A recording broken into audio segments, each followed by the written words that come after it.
Let's take a look at a quick expression that looks harmless, but almost everyone rushes and gets wrong. What is 15 divided by 5 times the quantity 1 plus 2? A lot of people start the wrong way.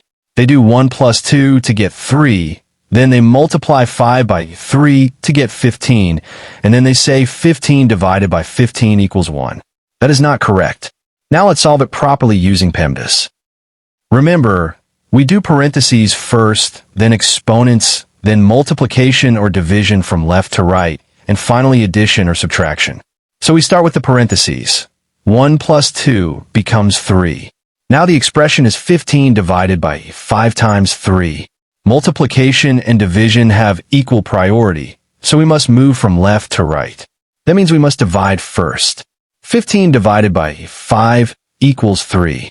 Now we multiply that 3 by the remaining 3, which gives 9. So the correct answer is 9. Now here is your challenge. What is 9 divided by 3 times the quantity 3 plus 1? Drop your answer in the comments.